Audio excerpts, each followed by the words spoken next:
What we are seeing is the government of Canada itself is spiraling out of control right before our eyes and at the very worst time.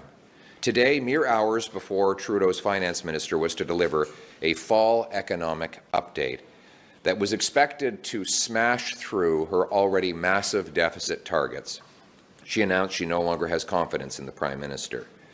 Canadians were already anxious about the reckless $40 billion deficit the government had announced last spring, but today, in mere hours, they were expected to learn that it was much higher than that, threatening our social programs and our fiscal stability right in the middle of a potential trade war. The Prime Minister, with the help and instigation of carbon tax carney, pushed Ms. Freeland to bring on massive, unsustainable, irresponsible spending increases that blew through her self-imposed guardrail. He thought that he would simply push her through that guardrail and off the cliff so that she, and not he and Mr. Carney, would take the blame for the crisis that he and they caused. To continue the chaos, think of this. The moment the finance minister resigned, the government's published order of precedent meant that François-Philippe Champagne instantaneously became the finance minister. But now he tells us he doesn't have the job and doesn't want the job.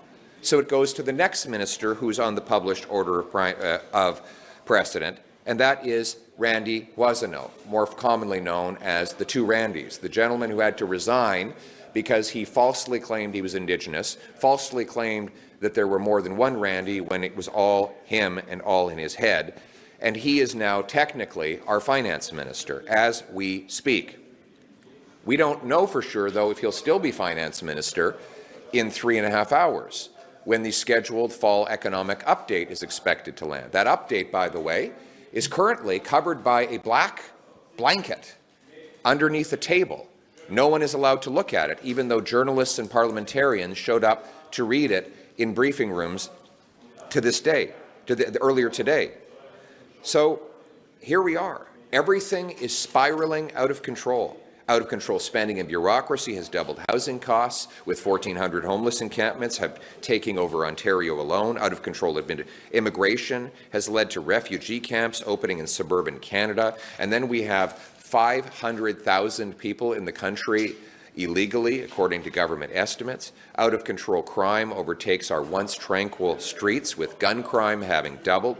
Out of control drugs and disorder add to the chaos, with 47,000 of our people dead of overdoses since Trudeau legalized drug laws, stopped enforcing them, and allowed limitless sums of fentanyl ingredients into our country. Out of control inflation has followed out of control money printing, which has sent out of control demand to our food banks, which are running out of food altogether. Out of control spending has doubled our national debt, boosted interest rates, and threatened our social programs. And it's not just Freeland who thinks this Prime Minister is out of control. Now, Housing Minister Sean Fraser has resigned in the middle of a housing crisis. The Minister is resigning, the Finance Minister is resigning in the middle of an economic crisis, and a fifth of his Liberal caucus has lost confidence in him.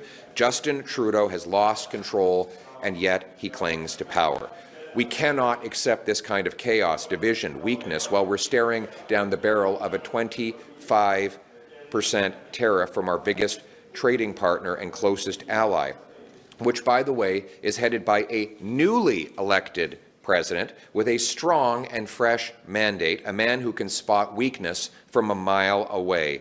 Ms. Freeland has been Mr. Trudeau's most trusted minister now for a decade. For 9 years, she knows him better than anyone, and she knows that he's out of control. She said this: "Our country faces a grave challenge. The incoming administration in the United States is pursuing a policy of aggressive economic nationalism, including the threat of a 25% tariff. We need to take that threat extremely seriously. That means we have to keep our fiscal firepower dry today, so we have the reserves we may need for a coming tariff war. That means eschewing costly political gimmicks, which we can ill afford, and which makes Canadians doubt that we recognize the gravity of the moment. I know Canadians would recognize and respect such an approach. They know we are working for them. They know when we are working for them, and they know when we are working for ourselves. Inevitably, our time in government will come to an end. Will come to an end, she said, and I quote. And it is coming to an end, because we simply cannot go on like this. And it is up to Jagmeet Singh now to make that realization. Mr. Trudeau is being held in office by one man, Jagmeet Singh. A fifth of Liberal MPs have written a letter for him to resign. His deputy prime minister has walked out on him. His housing minister has quit. That on top of numerous other female ministers who stormed out after his appalling mistreatment and abuse and dishonesty towards them. 80% of Canadians have lost confidence in this Prime Minister. So why is Jagmeet Singh making the entire country wait for him to get his pension? That is the question today. To patriotic Liberals across the country, my message is this. You supported this government in good faith because you thought it was the right thing for the country. And you are good and decent patriotic people who've been let down by a Prime Minister and his top advisor, Mr. Carney, who have betrayed Ms. Freeland and you. Carney and Trudeau, the backroom boys, have taken the Liberal Party away from anything it used to stand for. What I'm calling for is let's bring home the common sense consensus of Liberals who believed in liberty, Conservatives who believed in conserving it, fiscal responsibility, compassion for our neighbours. These are the shared common values that will bind up our nation's wounds and bring us back together. Now is the time for a carbon tax election to turn the decision away from me or Mr. Trudeau or Mr. Singh or Mr. Carney and put it in the hands of the people. I know that they will make the right decision. Let's bring it home.